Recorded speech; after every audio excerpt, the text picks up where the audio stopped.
రాష్ట్రంలో పలు ప్రాంతాల్లో జోరు వాన కురిసింది. సంగారెడ్డి జిల్లా జహీరాబాద్, మొగుడంపల్లి, జురాసంగం, కోహీర్ మండలాల్లో వర్షం దంచుకొట్టింది. పర్వతాపూర్, గోవింద్పూర్ గ్రామాల్లో కురిసిన భారీ వర్షానికి వాగులు పారాయి.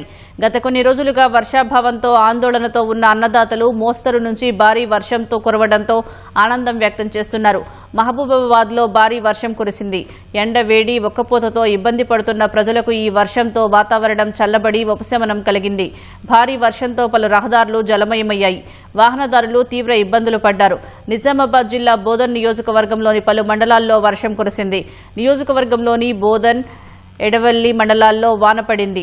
బాన్సువాడ నియోజకవర్గంలోని బీర్కూరు, వర్ని పలు మండలాల్లో వర్షాలు భారీగా పడ్డాయి. ఈ వర్షానికి గాంధీ కూడలి వెళ్లే ప్రధాన రహదారిపై ఆర్టీసీ బస్టాండ్, ప్రాథమిక ఆరోగ్య కేంద్రం ఆవరణలో వర్షం నీరు నిలిచింది. డ్రైనేజీలు పొంగిపొర్లాయి. రోడ్లపై వర్షం నీరు నిలవడంతో రోడ్లన్నీ జలమయమయ్యాయి.